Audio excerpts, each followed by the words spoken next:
Okay, so we had the Six Nations this weekend. Huge game between Italy and no, just kidding.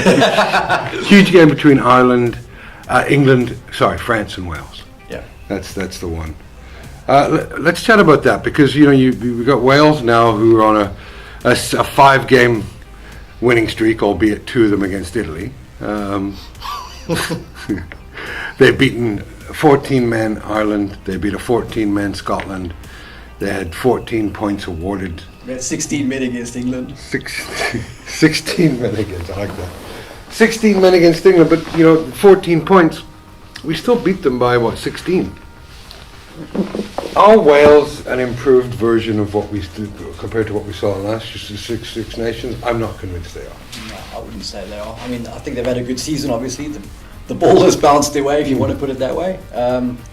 And I mean, ultimately, you have to win. You have to sort of live with your wins and losses. It's the scoreboard that counts. They've won those games, so they're in the pound seats and look like they're going to obviously clinch the championship. But like Mark said earlier on, I think the worst thing that can come out of this is that Wales will now have to sort of continue to go forward with Wayne Pivac for a bit longer. And I'm not sure whether that's in the best interests of that team.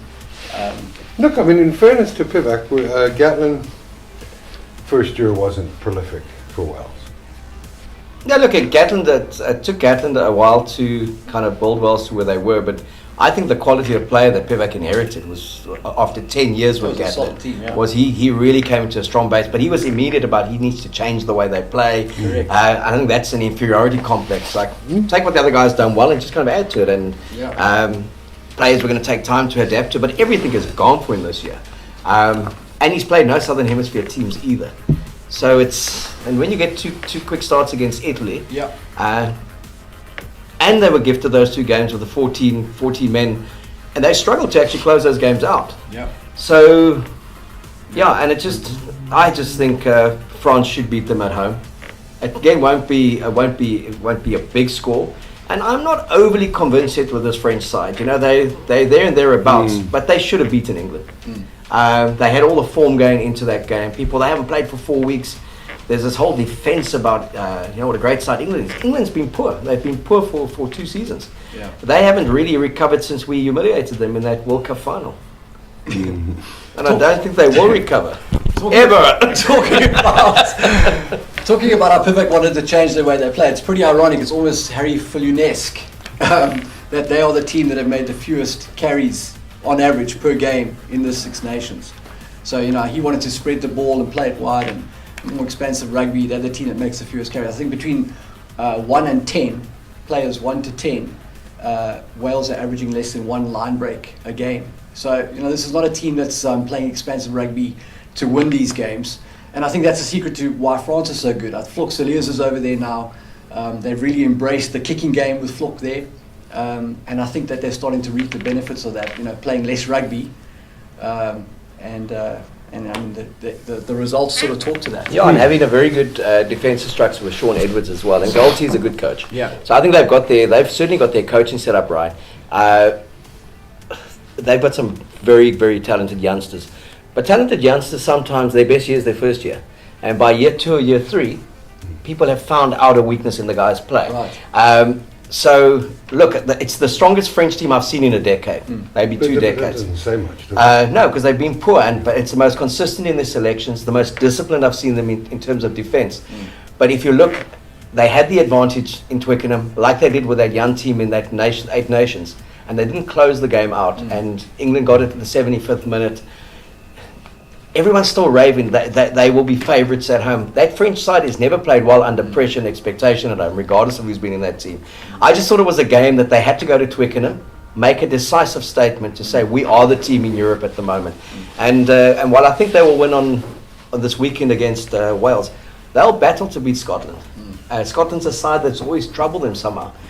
Trouble them up front, trouble them at the ruck, makes them very disjointed in the way they play. Well, I mean, Scotland want to play off that sort of broken play, loose ball. If they can suck you into that game, a team like France, if they can get them out of their kicking game, then it's wide open, like you say. Scotland can easily push them on that game. Yeah, in that crappy little island, there's a game going on as well. Ireland against England. Ireland against England, always a classic. Always a, they probably hate the English more than the Welsh do. Yeah, Battle of the Farrells. Yeah. Owen Farrell Yeah. trying to prove that he should be there, and his dad trying to prove he should be coaching Ireland. Which Farrell's going to be the better off at the end of the day? Correct. A draw would be a great result. Both of them could be shipped out. Where's the game in Dublin? It's in Dublin, eh? Yeah. Yeah. Yeah, At Viva Stadium. I can't see England losing this game. CJ's send off, his Six Nations Oh, it's send a off. very emotional day. I've got Ireland to win. Ireland to win by 6. No, I got England to win by 9. Yeah, look, I'll back Ireland there. And with all the leprechauns outside the stadium, a great way to end what would have been a week of celebration with St. Patrick's Day. And Well, we've got to celebrate these things. and because backing France to win. You're backing France to win. France to beat Well, Wales and Ireland to beat England. yeah, I mean, I think France are going to win. I'll take England there. I'll take England over Ireland, but I'm with you on the France one. Thanks. Thanks, guys. No, it's not really, I'll remember that one. But England are going to beat Ireland, and Wales will lose to France. But I'm going to bet on that because every time I bet on Wales this year, they win. But every time I bet against them, they win. So I'm going to, You're going to continue to bet against them. of course. If I could pay a couple $1,000 for a Wales victory, I'd do it every time. All right. Except against. And you know the rules there. You've always got to back whoever's playing England, regardless. Yeah.